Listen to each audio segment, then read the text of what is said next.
Yeah, the Monday edition, the record-breaking contract edition of Mr. Irrelevant. Presented by Door County Distillery with you from the Gruber Law Office's One Call That's All studios at the Avenue in downtown Milwaukee. My name is Alex Strouf. Producer Tiny Hands is back at the Everlight Solar Studio in downtown Madison. Joshy DiMaggio with me as well, the groundhog of the show here at the Gruber Law Office's One Call That's All studios here in downtown Milwaukee. Lots to get to, man. Lots to get to in regards to the 8:03 p.m. Friday night news dump. That was the Jordan Love contract extension, the one we all knew was coming eventually. It has come and went, and it is in the books. 4 years, $220 million for Jordan Love. That is $55 million a year. That is an NFL record, tying Joe Burrow and Trevor Lawrence as the highest paid quarterback in NFL history.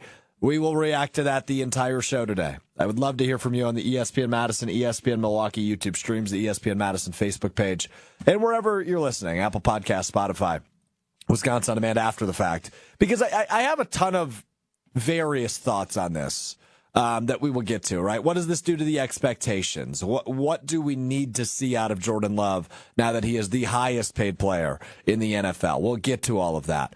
But the thing that bugs me is that on Friday afternoon, very early afternoon, Tua Tagovailoa, also represented by Athletes First, same agency as Jordan Love. And by the way, let's keep in mind, the one time I take a day off, all of this starts happening.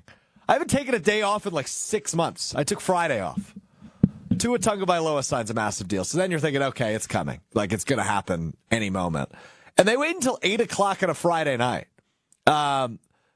To let that fly, right? If it's 8 o'clock on a Wednesday, at least we have a few days, built in Thursday, Friday, where we're here. And like, I love waking up on a Saturday morning and being here. That was a blast. And me and Gabe Neitzel, if you missed any of our conversation the morning after, was awesome. But 8:03 p.m., I'm like a couple drinks deep from my friends at Door County Distillery. I was over at AmFam Field. I was tailgating, mixing up cherry brandy old fashions in the parking lot at AmFam Field. It's like, well, I can't really go into work. I'm watching a Brewer game. As Jordan Love becomes the highest paid quarterback in NFL history, 4 years, $220 million. It's the right thing to do.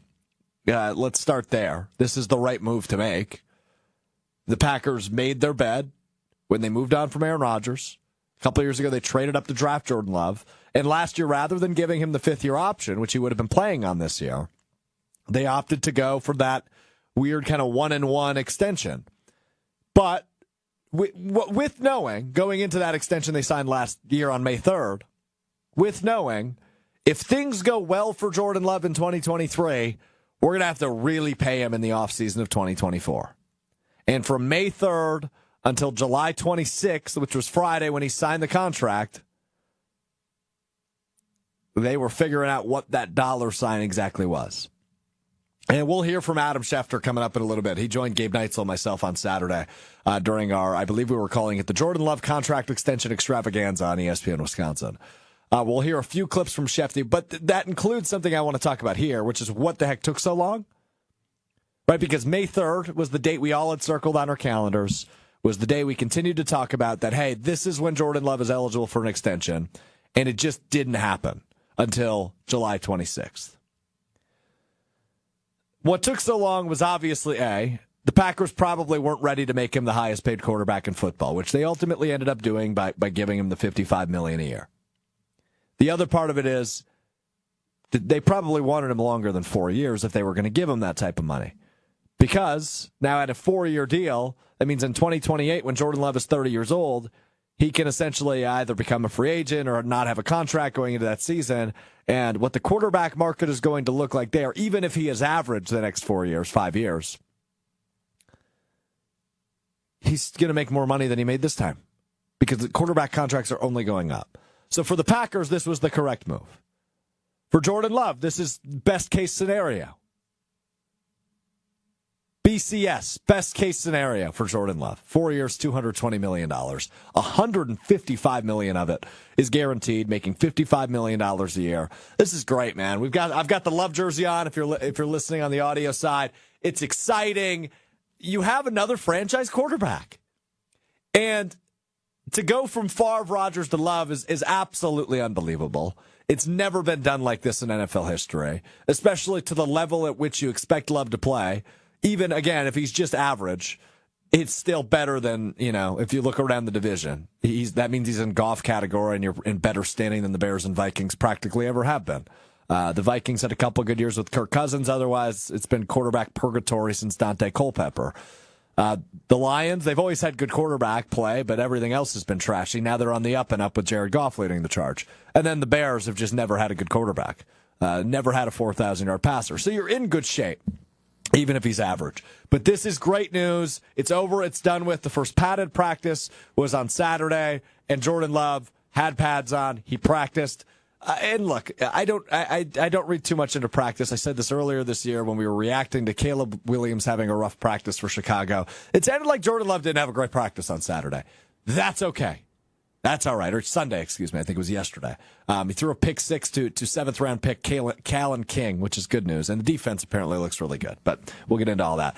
We go to Tiny Hands. Hunter Vaughn. It's over. It's done with. We're done talking about what if or how if or what it should be or what it could be. We know what it is. It's 4 years. It's $220 million. It's $155 million guaranteed. And it is $55 million a year for the new highest-paid quarterback in the NFL, Jordan Love. Yeah, there's two things that you said that I just need to circle back to. The first one, though, was what you just said about how you don't take too much stock into practice. But on this very program, we have ripped on Caleb Williams and the Bears for him not being good in practice. So are you backtracking from that? But I just said, Hunter, I said on this show, we could go pull the tape if you want to. I said I don't know if he's going to be good, but I don't read too much into practices. I said that about Caleb Williams. Yeah, but then I can't read too much Caleb into Williams for his practice performance. So you really were saying what you think about practice. Okay. Now, things can exist in fanhood and fandom, Hunter. Double standards exist. If a Bears quarterback is pooping the bed in practice, I'm probably going to make fun of him for it. If Jordan Love, who hasn't practiced legitimately with the Packers since, last year, I don't know. I'm not going to worry about it too much if his first practice is rough. Now, if this translates to, let's say, the one or two drives he plays in the preseason, then maybe I'll be a little bit worried heading into Brazil for week one. But in the meantime, I'm not that worried about it. What's your second question, follow-up question for me? The second one was, you mentioned, we've talked a lot about the Packers having this history now of quarterback after quarterback after quarterback. I think the only other franchise that comes close to this play is going to be San Francisco with the Montana to Young. Because I can't think of anybody else that has even been able to go back-to-back. Like Manning to Luck in Indianapolis. Obviously, there was the year where he was hurt. Yeah, so that's where I almost disqualify that a little bit, just because literally they went season into season into season. The Packers have, and the 49ers went one into the next. The only other one I can think of third is going to be the Cowboys going Romo into Dak, and that's a distant third because of not having a Super Bowl. So, that's just another level of context to what the Packers have been able to do. It's absurd to me, and not cheering for the Packers, I absolutely hate it. I'm so tired of this. I hate the fact that they have their guy, and it makes it even worse now that they're like, oh, okay, he's one of the highest paid quarterbacks in the league, and this sucks. I hate it so much. Yeah, the other, recent example, but I don't even know if it was this quick of a transition, was Phillip Rivers to Justin Herbert, but I think there was, who was starting ahead of him? Tyrod Taylor, I think, and then he had the punctured lung. Yep.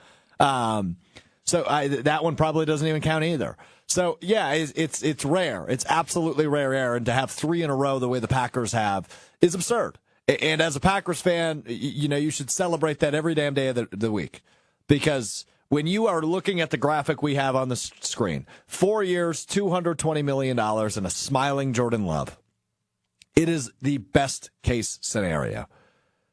You are not in quarterback purgatory. You are no longer asking the question of, is this next guy going to be the guy? You don't have to ask that question.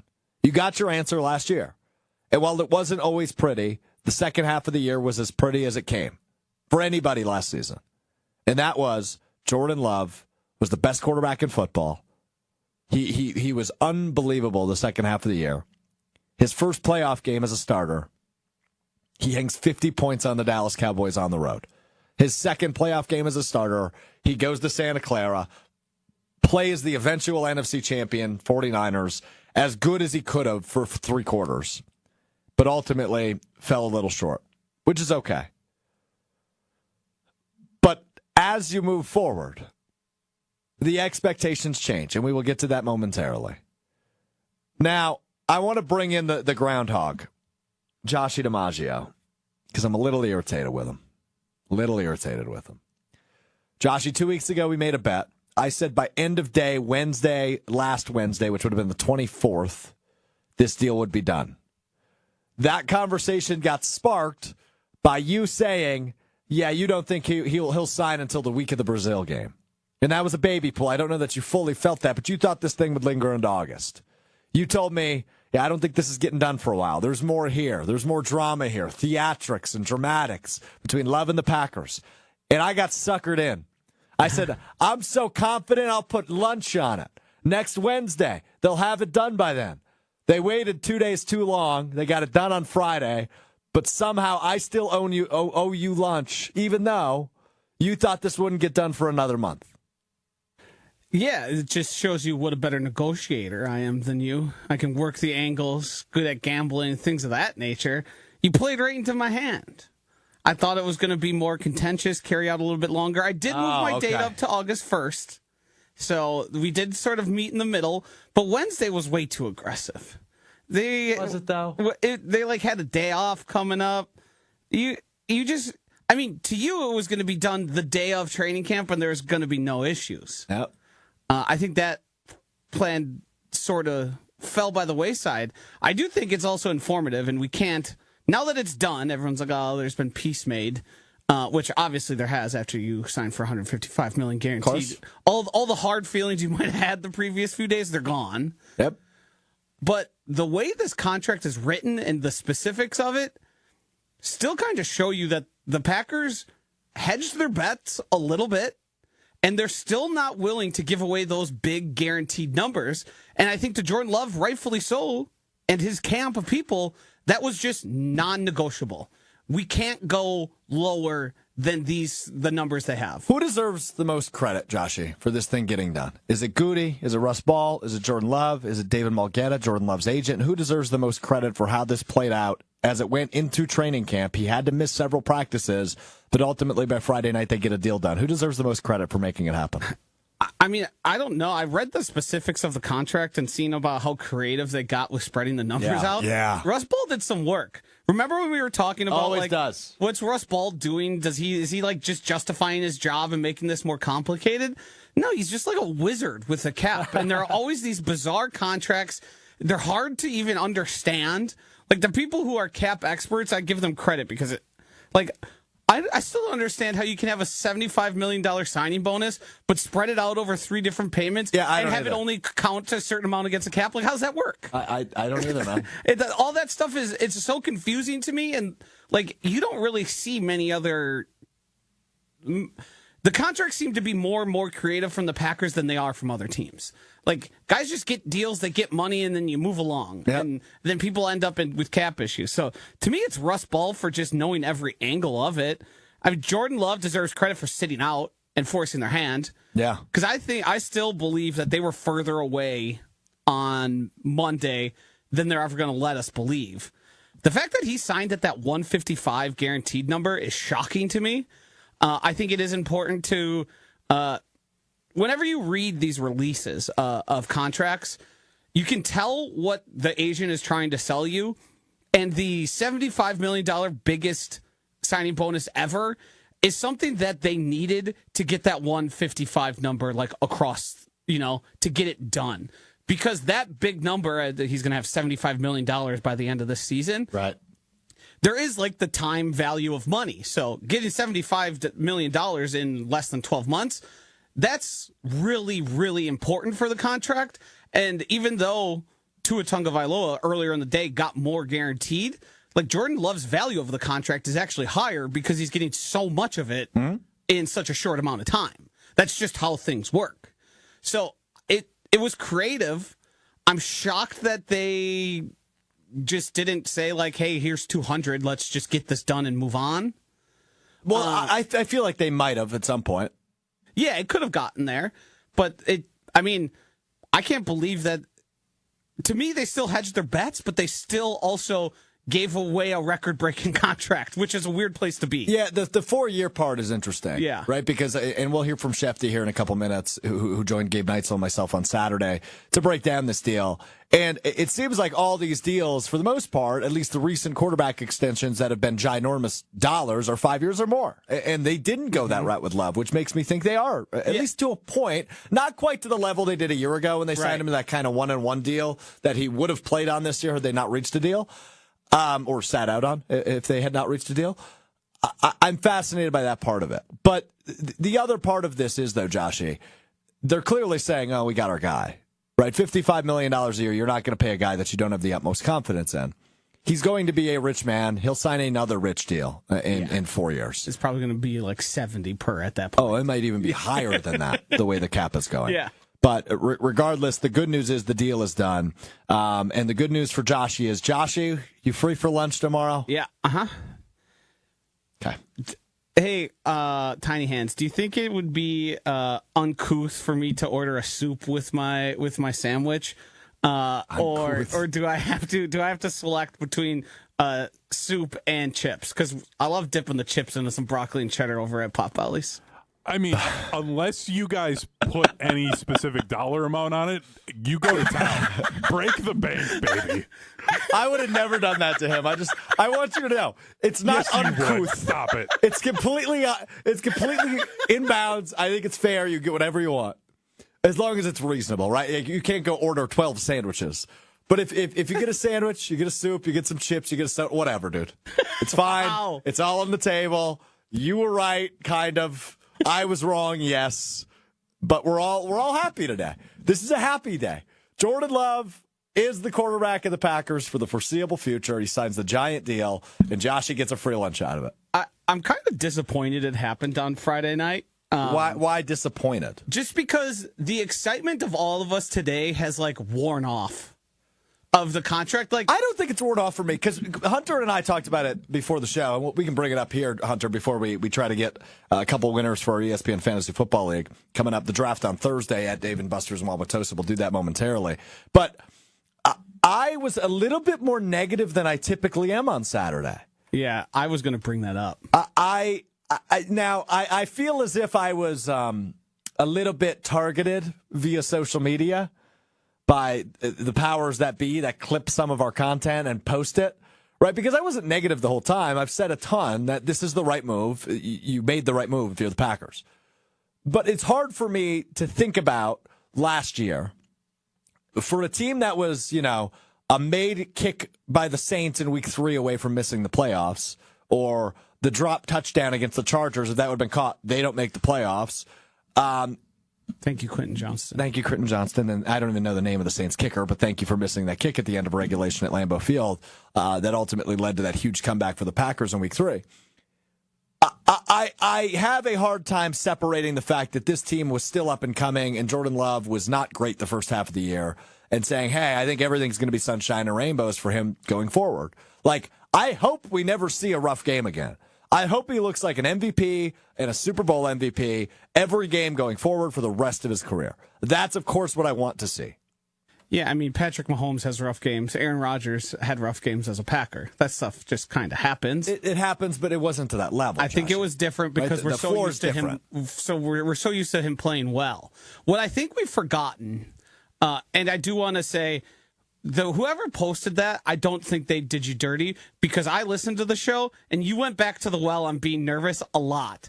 I think they accurately portrayed the general sense of the excitement and the nervousness that you had. Yeah. Because I feel like I painted the full picture more, though, right? Because there's obviously excuses you can make for Love's negative play. I'm sorry they weren't able to post the full 2 hours in full in a social media clip for everyone to digest. I do think that's something to be concerned about. You also went out of the gate negative and nervous about it, which was what was surprising. Okay, I'm sorry. I thought at least open being positive and happy, and then be like, hey, we got to talk about this. Let's have this conversation. I am positive and happy. This is good. You came out of the gate nervous, though. I'm rubbing off on you, and it's not good. Yeah, you are the doomsday fan of this show, Hunter. Tiny hands is always negative with his Cowboys. I'm not negative with Love. I think he'll be an MVP contender. I think this will be a playoff team. I think this is a team that can compete for the NFC North. I think we've rewritten the history of what actually took place in the first half of that season. Okay, now I'm intrigued by this. I think, well, Jordan Love wasn't as good as he was in that second half because, well, no quarterback in the NFL was. Of course. It's a hard standard to hold up to. I think we've misremembered how often the wide receivers simply didn't know where to go. And how because of But that's my point, Joshy, right? Like there's excuses you can make for Love, right? The receivers weren't developed enough. The offensive line wasn't protecting him enough. Rasheed Walker. Matt LaFleur had no confidence and was calling a conservative offense that. Remember when they were being applauded for moving the ball, for getting a first down? Yes, I do remember that. Because they were everything was dink and dunk right in front of you. Well, they went like 9 quarters without scoring a touchdown at one point in the middle of that season. And then that Pittsburgh game, finally, LaFleur said, all right, let's open up the playbook. And we know what happened after that, right? The Pittsburgh game was the start of it through the San Francisco game in the postseason. That offense looked great. So, is it reasonable to sit here and say that's what we should expect all 17 games in 2024? I think the answer is yes. But you mean from play calling? I mean from a play calling perspective, and like the offense to look like competent and confident, and the chemistry is there. I think we should expect that. But if at any point, especially early in the season, we view that offense and go, "Whoa, that looks like that Denver game," or "Whoa, that looks like that Vegas game," or "Whoa, it looks like Detroit on that first Thursday night game," then we have a problem. I don't think we're going to see that. It's just hard for me to forget what we saw a year ago and just assume we'll never see it again. That was more the point I was trying to make. I guess I'm not so concerned about a single entry into the full Jordan Love story as being that concerning at this point. Sure. I think if a bad game happens for him for whatever reason, like sometimes, like Aaron Rodgers had bad games because Matt LaFleur got out game planned. And they just weren't ready for what the defense have. Like, that's going to happen on occasion. That's just what football is, the chess match of football. Even if you're a good quarterback, sometimes you can't overcome the things happening in front of you because people have to get open, run the right routes, do all that stuff. I think at this point, what we saw from Jordan Love in that second half was a guy who had full command of an offense and the football field. He knew exactly what he was doing, where he was looking, what he needed to do the right things. I've brought up the Dontavian Wicks catch against the Dallas Cowboys so many times. Jordan Love sensed full pressure, all-out blitz, and he checked into a play that put him more at risk, but he knew would open up Wicks for a touchdown. That's in the playoffs, the biggest moment of his life so far. Totally. He looked directly into the face of a defense and said, bring it. I'm going to throw a touchdown. All right, rapid fire before we get our winners for Dave & Buster's Fantasy Football Draft coming up on Thursday at Dave & Buster's in Wauwatosa to compete in the Mr. Irrelevant League. We have 2 spots left. Joshy, Hunter, want you both in on this. Will Jordan Love be a top 5 MVP vote getter this season, 2024, Joshy? Yes, and I think the Packers offense finishes in the top 5 of all NFL offenses. Good take, Hunter. Yeah, absolutely. I don't want him to be, but he will be. You can hear it. That's a Cowboys fan right there, baby. I like that. Okay. What about you? I think the answer is yes as well. I think he's top 5 this year. I think he's proven what he's capable of. Now it's on him to take that next step. But I think he is in such good hands from an offensive perspective. When you look at the best offenses to play in the league, Love is playing in one of them. We saw what Aaron Rodgers was able to do the first couple of years under LaFleur. Love is just figuring out his peak, and he might not even be there yet. So, yeah, my vote is yes. I think Jordan Love will be a top 5 vote getter for the MVP this year, and he's top 5 for odds in most major sports books. So, clearly, the confidence is there. The other question I have when it comes to Jordan Love in 2024, I think he threw 11 interceptions last year. Will that number be higher or lower? Because we saw him, I think, take more risks later in the season, and they paid off for the most part. But 11 interceptions is low. That's less than 1 a game. And I think he had 3 games early in the season where he threw 2. And there was that nice stretch there later in the season where he didn't throw one for 4 or 5 weeks. So 11 interceptions more or less in 2024.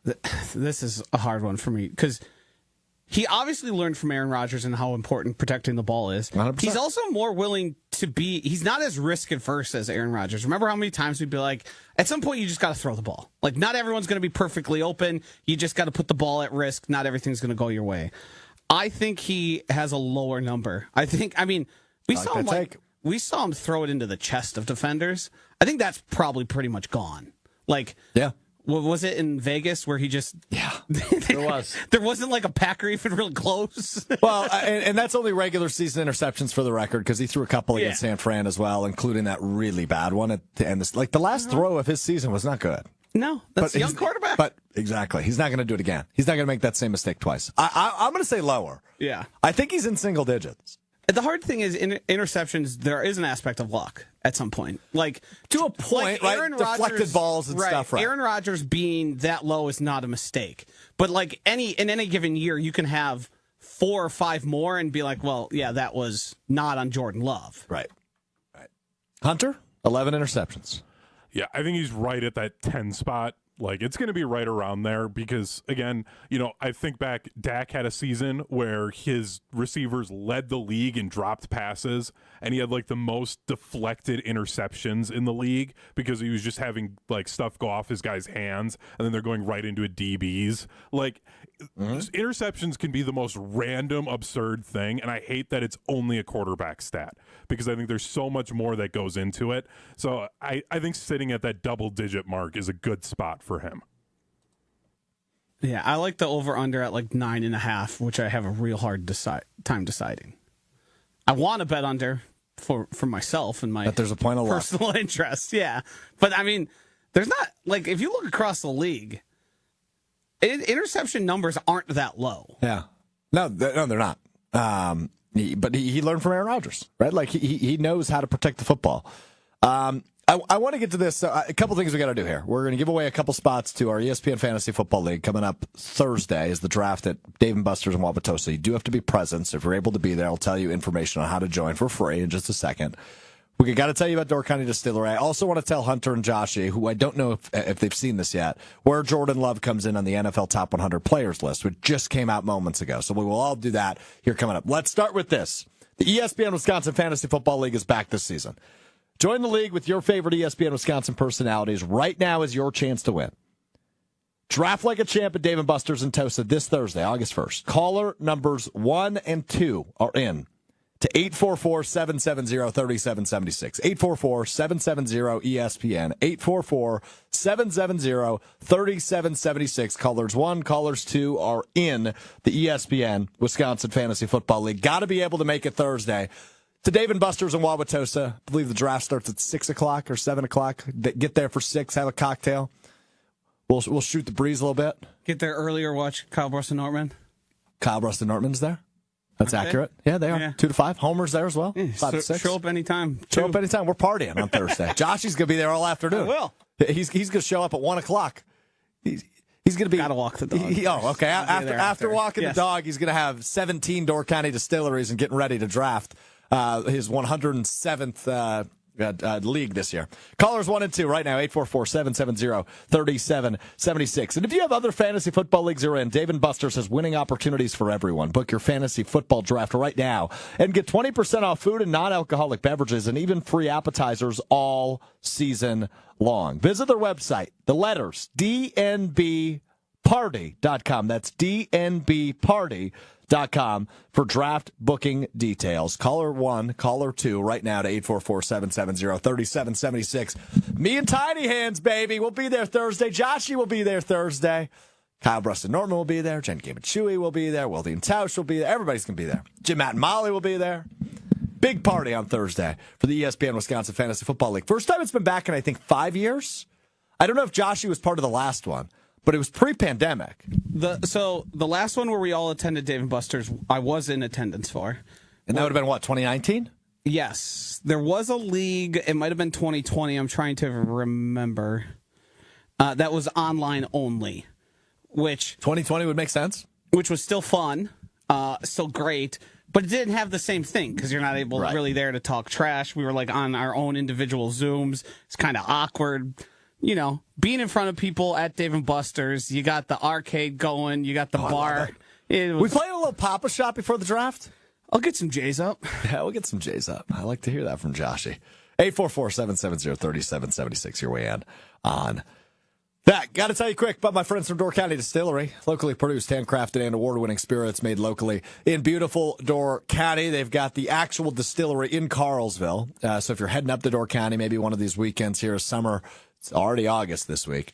You could stop in for the tours, the tastings, the exclusive products they have in store at the distillery in Carlsville, or check them out wherever you are, whether it's that fancy green bottle of gin, that beautiful blue bottle of vodka. If you're a whiskey person, the 27-time gold medal award-winning single malt whiskey, the bourbon, the rye, all available locally. You can bring Door County to you, doorcountydistillery.com to find the retailer nearest you. We'll step aside for 60 seconds. We'll get some reaction from Joshy and Hunter on where Jordan Love winds up in the annual NFL Top 100 Players list. We will also listen to some things Adam Schefter had to say over the weekend, and we will talk expectations for Jordan Love in the upcoming season as he becomes the highest-paid quarterback in the NFL. 4 years, $220 million contract extension signed Friday, officially signed Saturday morning for the Packers franchise QB, the face of the franchise. We step aside for 60 seconds. All that when we return. It's Mr. Irrelevant. I'm Alex Strouf. I'm back at the great Door County Distillery here in Carlsville with my friend Rob from Door County Distillery. We're making, it seems like a summer drink here, Rob, a cherry Cosmo. Exactly. Just our twist on a regular Cosmo.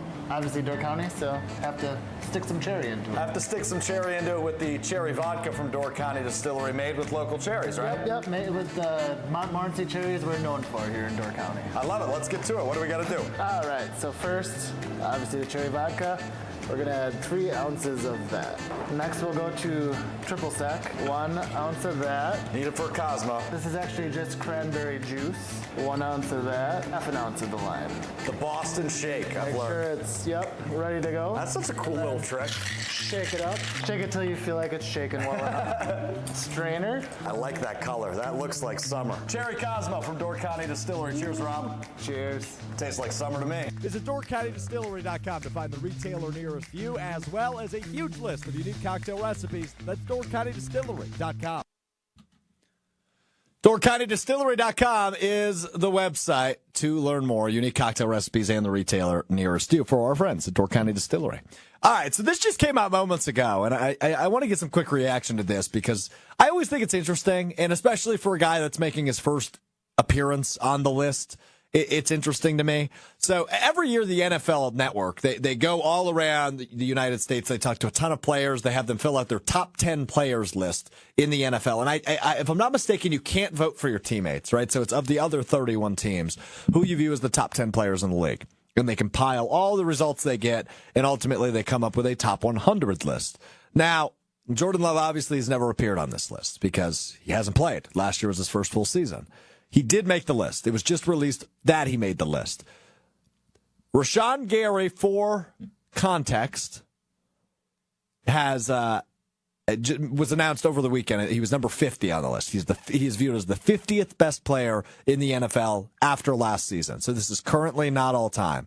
Aaron Rodgers still made the list. I think he was like 97th, even though he only played 4 snaps last year. But that's just Rodgers getting some veteran respect. Love doesn't get veteran respect. He gets recent respect because all he played was last year. Hunter, I don't know if you've already seen the number. Have you already seen the number? I have already seen the number, unfortunately. I'm surprised by it. I thought this was about 40 spots too high. So interesting. We'll get to that in a second, Joshy. What? Have you seen the number? Yes, but I don't remember it. Okay. That works for me. What's your guess? Yeah. What's your guess? 34. You nailed it. Really? I think you remembered. Oh. Yeah, you remembered. I remembered it without remembering it. I knew it was in the 30s. I just picked one. He unintentionally remembered it. Yes, Jordan Love comes in at number 34 on the NFL Network's top 100 players list. So just to give you some context of who he's around and where he comes in on the list. As I mentioned, Rashawn Gary is number 50 on this list. Number 40 on this list, Devontae Adams. Number 39 on this list, Bengals quarterback Joe Burrow. But remember, he was hurt last year. 38, Jets Sauce Gardner. 37, Jets Quinnen Williams. 36, Dolphins quarterback Tua Tagovailoa. Josh Allen, now known as Josh Hines Allen of the Jaguars, not the quarterback of the Bills. Jaguars, Josh Hines Allen, comes in at 35. Jordan Love, as mentioned, is 34. The Rams receiver, rookie receiver from a year ago, Puka Nacua, comes in at 33. Jets, Quincy Williams, comes in at 32. 3 Jets in this 10-player list. And number 31, you'll like this one, Hunter. Number 31, Cowboys' Deron Bland, who had all those pick sixes a year ago, comes in 3 spots ahead of Jordan Love in the top 100. Yeah, I like that one. That makes sense. Jordan Love should be in like the 70s. Like, you were just talking about it, and you talked about it on Saturday, how you can't forget about those early 8 games. Well, it looks like all of the players in the NFL did that and only looked at the last 9 games. Hey, I'll tell you what I told Gabe Neitzel on Saturday. I'll tell you what I will tell everybody. When it comes to this list especially, recency bias is a beautiful thing, man. Recency bias is a beautiful thing. I think it matters that for the second half of the season, He was better than everybody. there wasn't a better quarterback on planet Earth. There wasn't. So do with that what you will. Consider the first half, but I think it matters. Joshy, are you in full belief that he's a top 5 quarterback in the league? Yeah, and I think if you have any doubts, you just don't know ball. Wow. Yeah. Heard it here first. You know what? I'm good with ending it there. That's all we need to talk about. If you don't believe it's a top 5 quarterback, you don't know ball. For Joshy DiMaggio, the king of the pill sling and the groundhog of Mr. Irrelevant. Incredible. All right, we talked with Adam Schefter on Saturday to react to this deal here on ESPN Wisconsin. Adam Schefter, of course, the ESPN senior NFL insider. And he was money. We talked about a ton of things relating to the deal, but there are a few cuts I want to get to in particular from Schefter. I want to start with this one. On what took so long. Schefter on the holdup, Hunter. What took so long for the Green Bay Packers and Jordan Love to get a deal? Here's Schefter Saturday with myself and Gabe Neitzel. Brian Gutekunst said publicly he wanted to get a deal done before training camp. That wasn't the case. What do you think ultimately the holdup was? Because like you just said, Adam, this ended up kind of being exactly what we thought it was going to be. Yeah. The only thing I can tell you is they're probably haggling over the 4 or 5 years. I'm sure that was an issue because I can't imagine that the Green Bay Packers were thrilled about 4 years, but in the end they did that. Jordan Love had wins here, and the Packers got their win in that he's under contract for 5 more years. He's a guy that they built around. And so, look, here's the deal. These deals get done sort of when they have to. And with the Packers having their first padded practice today, they wanted him out there today. And so whatever that last little hang-up was, and I don't know what that was. My guess is obviously you're haggling over the money, whether it's the actual guarantee in the end or the average coming up a little bit, whatever it is. Both sides got in the end what they wanted, but I don't know that final little obstacle, why it got done last night as opposed to, say, Monday night. Probably just the time and urgency of the situation, to be frank. The time and urgency of the situation, but they were probably haggling over that 5 or 4 year deal. And we talked about that a bit earlier. Joshy used the term kind of hedging their bets by only signing him to a 4-year deal, giving him the shorter term deal, but also making him the highest paid quarterback in the league. But if things go awry for whatever reason in the next 4 years, see you later. I don't anticipate that. Clearly, Joshy doesn't anticipate that. I don't think anybody anticipates that for Jordan Love. But the Packers kind of covering themselves a little bit but by making it a 4-year deal. And maybe that's what Love's camp wanted, right? Maximize his earnings in a couple of years.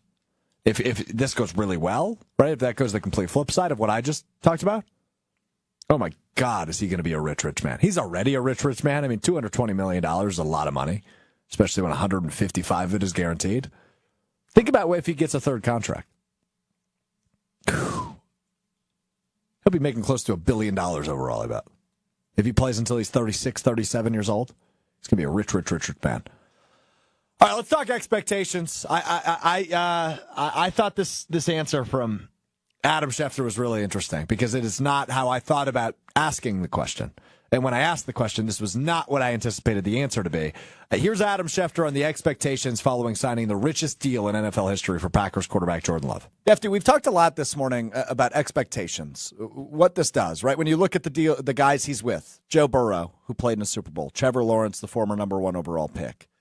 When you pay a guy this much money, what does that do for the expectations for Jordan Love? Yeah, I don't know that it changes it drastically. Like, here's a team that traded up to get this guy. Here's a team that traded Aaron Rodgers to make room for this guy. There were always some form of expectations for him. He was always expected to be able to do something significant and special, right? And so in this particular case, this is just the next step in that development, in that progression to where now the money's come. So do you think there's that much more pressure in the NFL playing quarterback because you got a contract? Like, you don't think there's been pressure on Jordan Love all along when they drafted him, when they traded up to get him, when they traded at, like, this is what he's battled all his career here.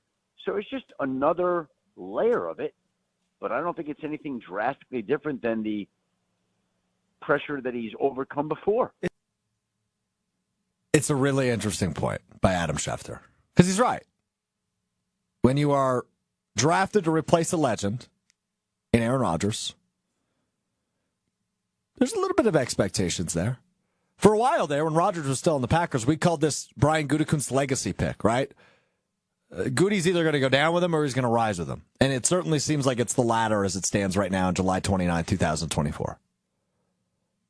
That is accurate. It's a really good point by Adam Schefter. That's why he's the best in the biz. But when it comes to the expectations for Love, specifically in 2024, I think we've all kind of talked about it already.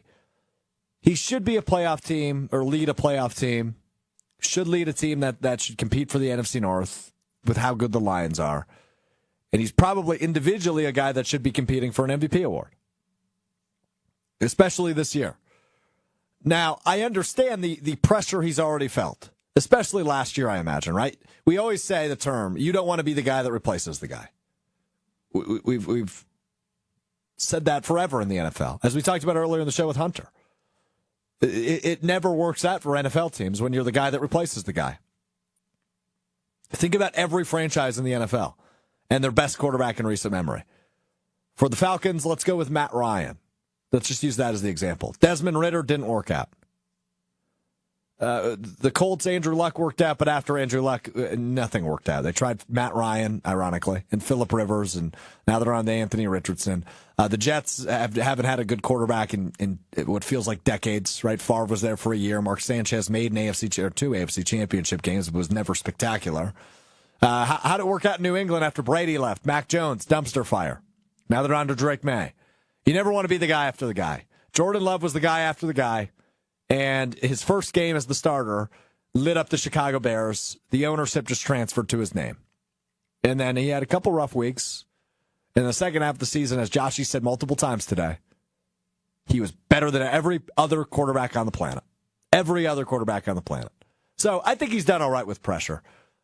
Having his pockets a little bit wider, his wallet a little bit thicker, I think he'll be just fine with pressure. But it is an interesting thing to think about. Interesting thing to think about. There you go. Jordan Love, the highest paid quarterback in the NFL. 4 years, $220 million, $55 million a year. Hunter, go ahead. You know, I feel like putting the bar at even, okay, he's got to be MVP level type of guy.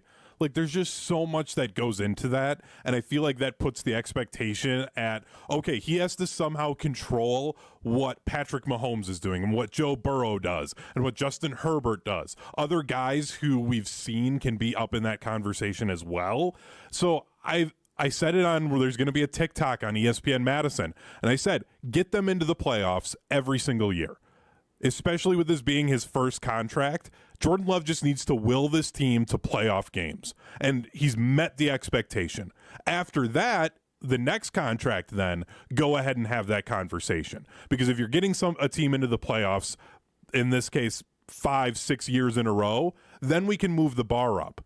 But like, let's set it at, okay, get into the playoffs, see what happens from there, and then we can start having a conversation after that. I don't think it's fair to the guy to say, okay, now you got to be MVP level. You've got to control what happens in the rest of the league or be so dominant that it doesn't matter what anyone else does in the rest of the league, like Patrick Mahomes, one of 3 guys to ever play the quarterback position that well. I think that's absurd to move the bar that far on this guy in year 2.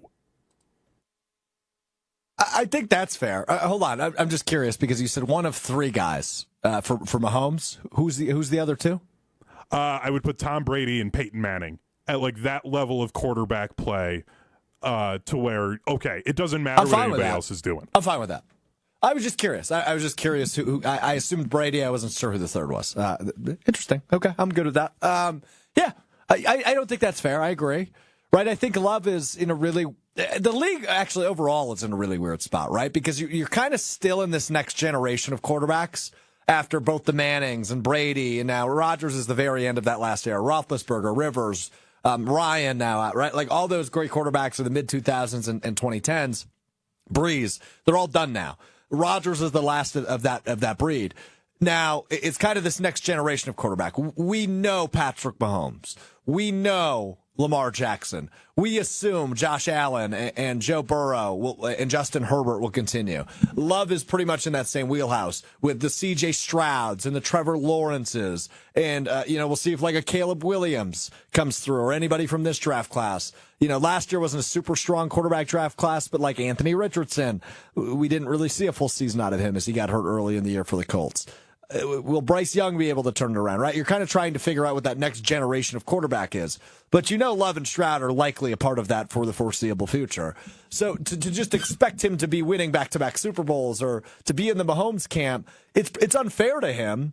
But would you be shocked if he gets to maybe a multiple MVP level, a constantly a number 1 seed in the NFL? I don't know that I'd be shocked by that because I think he's that good and can be that good.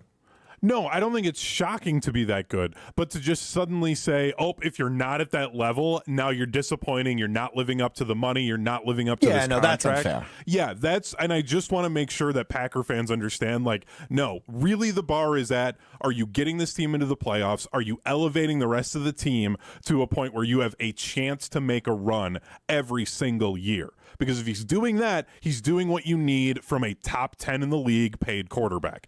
Anything beyond that is just icing on the cake. Real quick. Yeah. Let me ask you this. Because we did the love line a couple months ago where we kind of determined, hey, where should he be living for you to feel comfortable with his play? Right? We compared him to quarterbacks. Now that we know what the deal is and we know where he stands, from an annual per year basis, he is making $55 million, which is the most in the NFL, but it is tied for most in the NFL. It is tied with 2 quarterbacks, Joe Burrow, Trevor Lawrence, Jordan Love. Those are the 3 highest paid quarterbacks per year in the NFL. What if he's third of those 3? Statistically, eye test, however you want to, however you want to rank that. If he's third of those 3, is it unfair if the criticism comes? Or does he need to be somewhere between Burrow and Lawrence or right around with them for you to feel like the money is worth it? I don't know the answer to that. I'm just asking.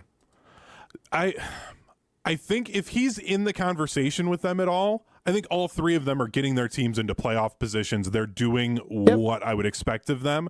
And I keep trying to remind fans that, like, the playoffs are weird.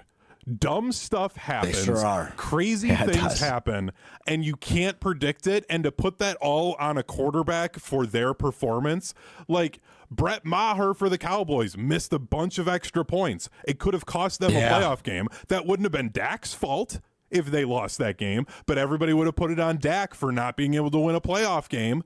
So it's just to like put everything on the one position, I don't think is completely fair. Get your team in a position to be able to perform, and guess what? Sometimes the defense is going to let you down. Sometimes Kevin King is going to give up a deep bomb late in the half, and it's going to set your team up for failure. That's not Aaron Rodgers' fault, but we like to bring that up when we talk about his playoff record.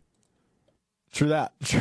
By the way, the Kevin King revitalization is alive and well, as he is a member now of the Atlanta Falcons. So we will see if Kevin King can crack back in to the league this upcoming season. All right, really good conversation around love. Thanks to Joshy, thanks to Hunter for chiming in on that, and thanks to all of you on the YouTube chats.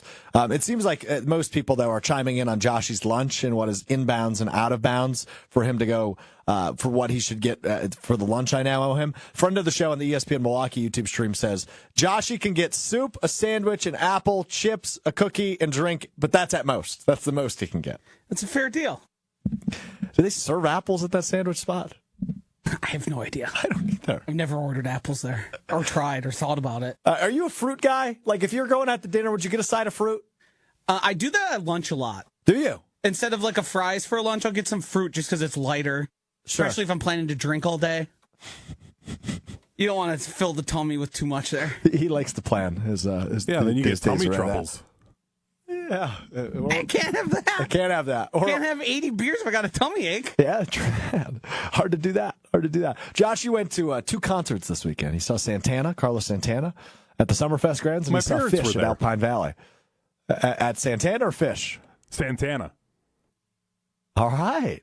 Josh, you were hanging out with the Vaughn parents. Apparently I was. Here we go, rock and roll, baby. It was a very eclectic crowd, to say the least. I believe that. Yeah, I believe my that. mom almost got in a fight. She was starting stuff. Apparently, while the crowd... Would you care to elaborate? I was about to. So apparently the crowd, while into it, like the majority of the crowd was not standing during Santana's set. And we had the same issue. Yeah, and my mom and dad are sitting down. Woman in front of them is standing up. The woman in the row behind my parents asked my mom to ask the lady in front of them if she could sit down because other people can't Not see. doing that. My mom just like reaches up to kind of tap her on the shoulder. Her friend slaps my mom's hand away and is like, "Don't you touch her." And then like they were just like mouthing off to my mom the rest of the show apparently. And it was a whole thing. And I'm like, she was just trying to ask for the sake of the other people. Like, it was weird. But Hunter, you and I have had this discussion before. Yeah. If you're going to an entertainment event, Yes. standing is allowed. Yes. I think standing is allowed. I don't think there was anything wrong with the lady standing. I think it's weird for the friend to slap a stranger's hand away and then start, like, I agree. having attitude the whole time. I think that's weird. Yeah, we had people that got blustery because we were standing during. What was the word choice there? Blustery. Blustery. They stormed off, made a couple comments. We're not happy that 2 of my friends were talking. Yeah, it was an interesting crowd. Interesting. Sorry to hear that, fellas. Well, hope everybody's still at a good time. I didn't stop having fun. All They right, can do good. whatever they want back there. It's not going to affect me. Good. I'm happy to hear that. All right, time now to wrap up the show as we always do. Time now for what we learned here on Mr. Relevant, presented by Door County Distillery. We start in the Everlight Solar Studio. We start with Hunter Vaughn.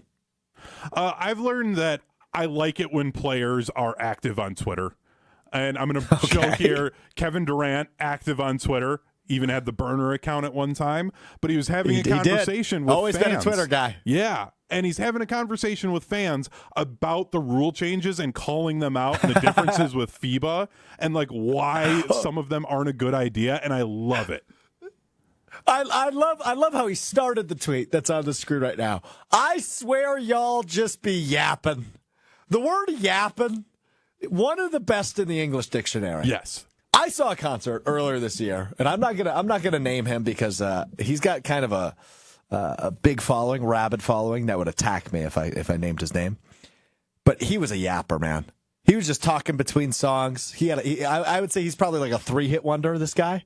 Interesting. And he was just yapping between songs, and those stories went nowhere, and you could tell he was just trying to fill time by talking. It was like you're yapping too much. Joshy, the groundhog's head popped up.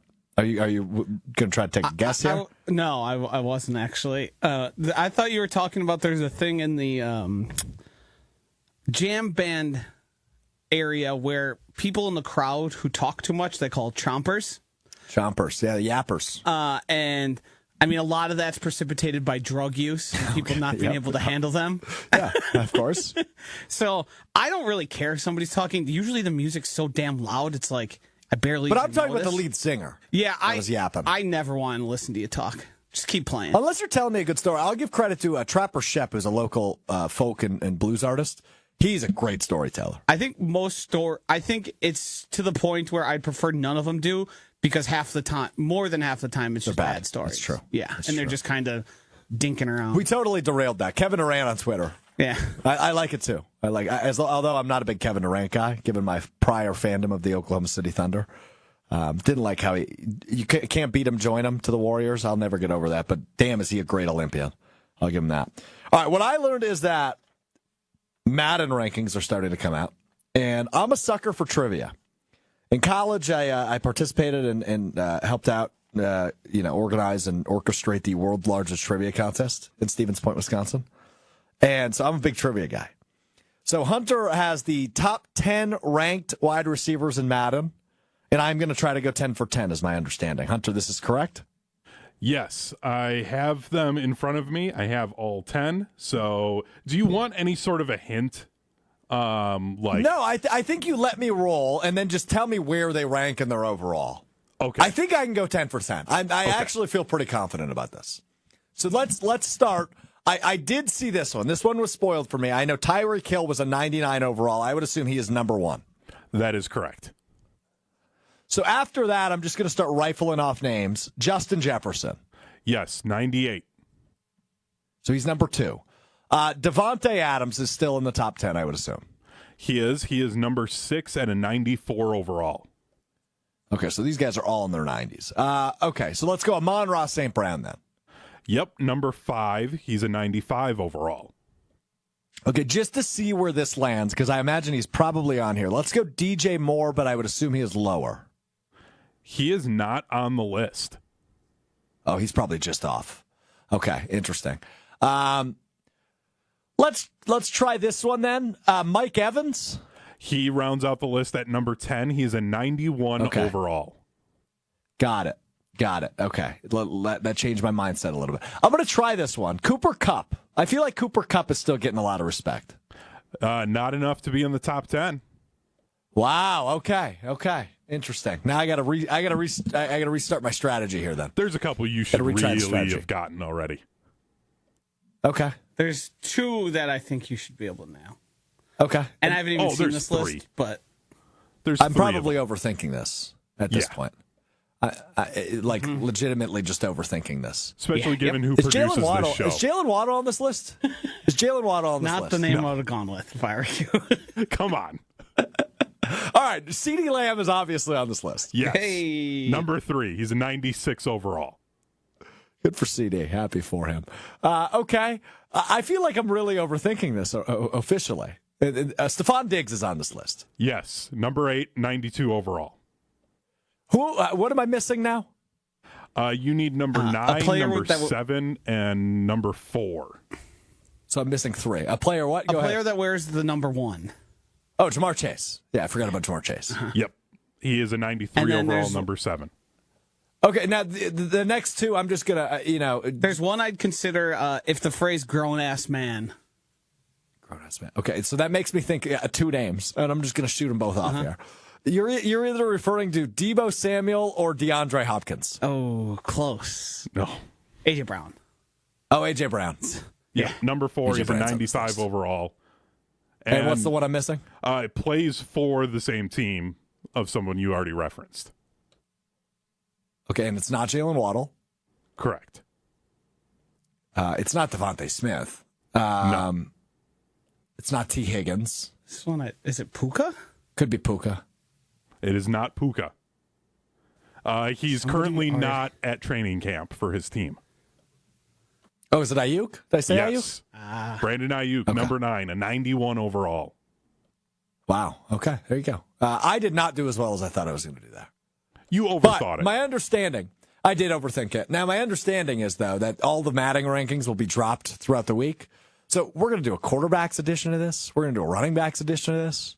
I'm going to be sharp on my trivia skills. So there you go, real quick. Tyreek Hill, Justin Jefferson, CeeDee Lamb, A.J. Brown, Amon-Ra St. Brown, Devontae Adams, Jamar Chase, Stephon Diggs, Brandon Ayuk, Mike Evans, your top 10.